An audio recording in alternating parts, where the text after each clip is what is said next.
Hey guys, what's up? Welcome back here to today's edition of The Fishing Teacher, and really appreciate you guys coming by the channel to spend some time with me on the video today. Always very grateful for that.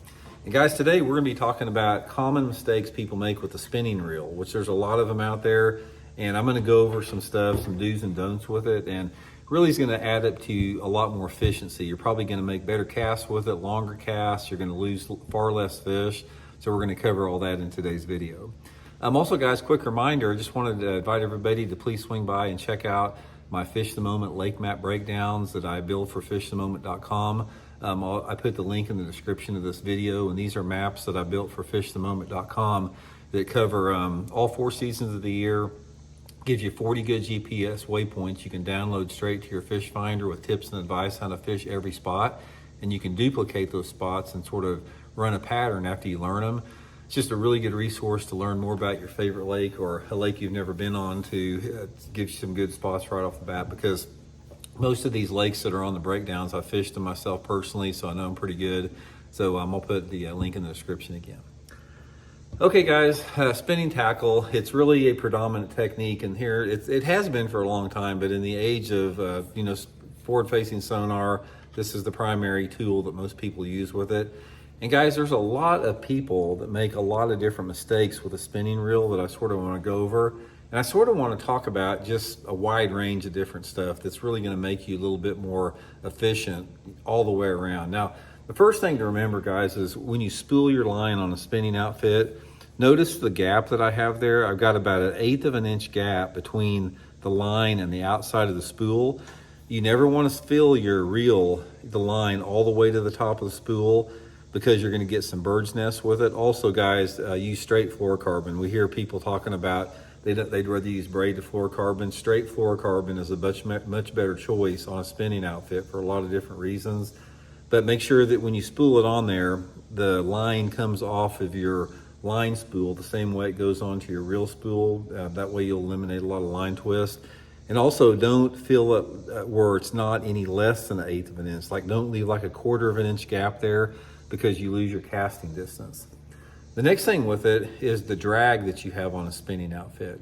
Now, in my opinion, unless you have a spinning reel that does not have an anti-reverse, which this is right here, you never want to use a drag. You want a back reel all the time, because if you say you cast out there and you've got a big fish on, and that fish makes a real strong run, a drag most of the time, I don't care how smooth it is or how much money you paid for it, it can't react to the fish's movement as good as you can if you back reel. So my suggestion, guys, is buy a spinning reel that has an anti-reverse on it. And I'll put my Tackle Warehouse link in the description to the spinning reels. This is the one that I use, this Lew's model right here, because it does have an anti-reverse in it.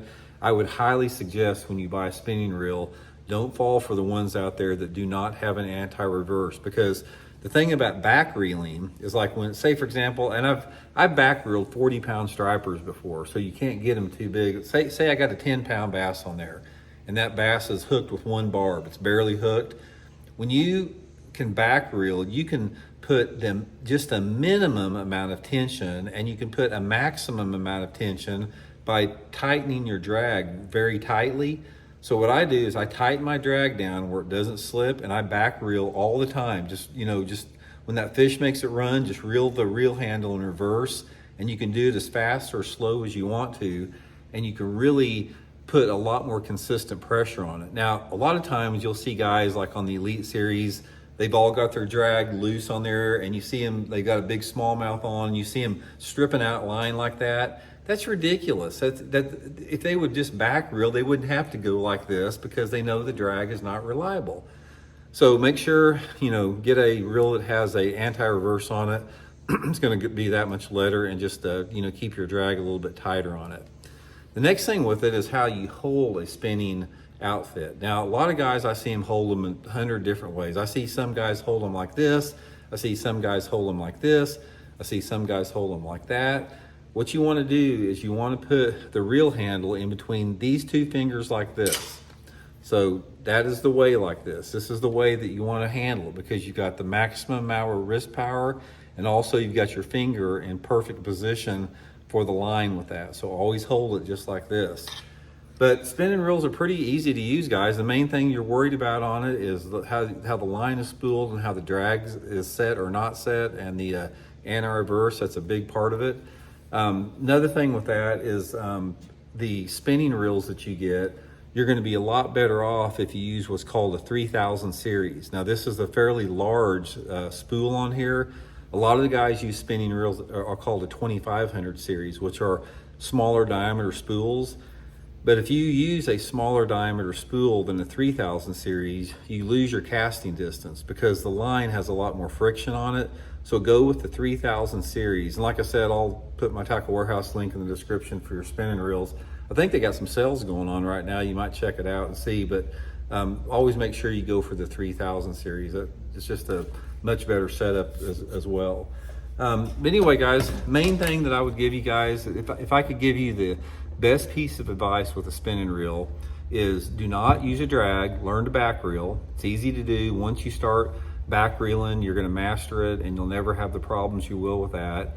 And also, go with that 3000 series spool and go with straight fluorocarbon line. Don't fall in for this braid to fluorocarbon deal. There's so many disadvantages about it. It's sort of one of those deals that caught hold because there were some pros using it, and then people saw the pros using it, they thought they need to use it. But I can assure you, if you wrote down, 10 pluses and 10 minuses, the advantages of using straight fluorocarbon line far outweigh braid to fluorocarbon. Just go with a good fluorocarbon like that. I use the Seaguar InvisX line, have no problems with it on it, and spool it up like I told you, just 1/8 of an inch from the outside, and you won't have any problem at all. So, guys, just some basic tips on spinning outfit. Hope it helps out, and we'll talk later.